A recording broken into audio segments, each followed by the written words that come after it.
In the early morning hours on a fall day in 1974, an Amityville house in Long Island, New York became more than a mere suburban home. Instead, it became a ghastly crime scene, as Ronald DeFeo Jr. used a rifle to kill his parents and 4 of his siblings in their sleep. He later claimed that there were voices in his head that urged him to kill his family, and some believe to this day that he was indeed hearing evil spirits that resided within the house. Despite the killings, there has been numerous families that have since moved in and out of the house. Meanwhile, the purportedly paranormal occurrences that happened here have inspired numerous books and films which have kept tourists flocking to the house ever since. Although Ronald DeFeo confessed to the murders, his defense would later attempt to enter an insanity plea. Ronald claimed he was guided by malevolent voices in his head and could not control his behavior. It was this claim, and the killings themselves, that spawned the notion the house itself was haunted and that the DeFeo family were victims of the house. However, a look at Ronald's life provides an alternative reading of the events. Ronald's father was known to be abusive when he was a child, which led to substance abuse as an adult. His parents hoped by letting him live at home and with a weekly stipend would help him, as Ronald could barely hold down a job. The day before the murders, Ronald left work and went to a bar. He kept calling his home with no answer and complained to patrons about it. He eventually left the bar, only to return around 6:30 a.m. when he yelled, "You got to help me. I think my mother and father are shot."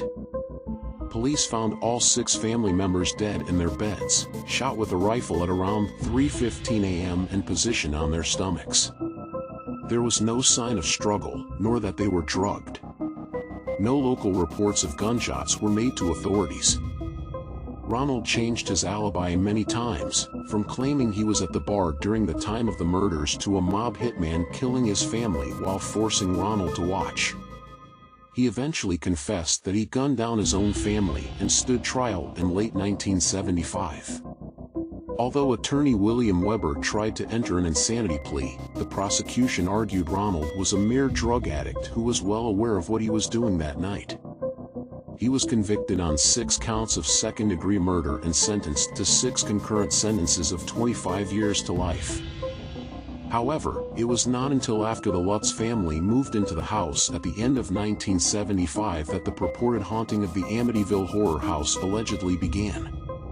George and Kathy Lutz believed their purchase of the large house at $80,000 was a steal, but moved out 4 weeks later after terrifying incidents allegedly forced them to leave.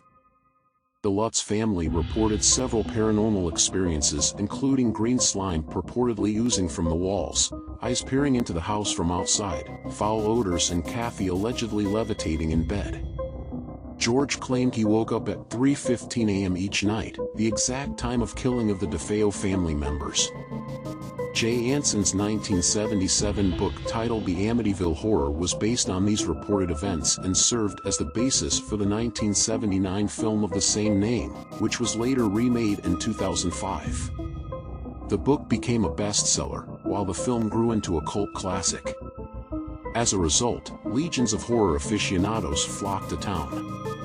Anson's book was based on approximately 45 hours of the Lutz family's recorded interviews. One of the 3 Lutz children, Christopher, confirmed that the hauntings did occur. However, he also claimed that the events were exaggerated by his stepfather. George Lutz was fascinated with paranormal activity and actively tried to summon spirits, but also had a financial motivation to sell his story due to the family's large debts.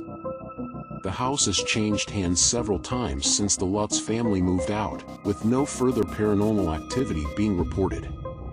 However, even after the Amityville Horror House's address changed, the public fascination continues to this day. Countless people still yearn to get inside the Amityville Horror House just to get a sense of its supposed terrors.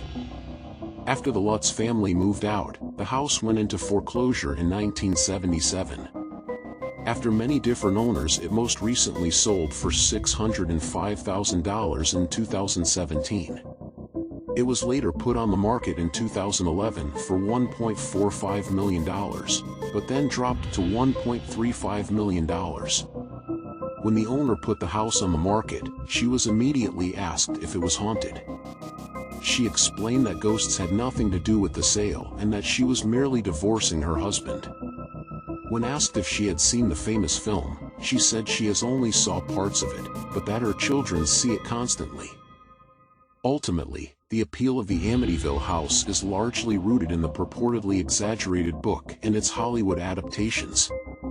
To this day, horror fans truly believe the house is haunted and still visit the place, hoping to catch a glimpse of a ghost.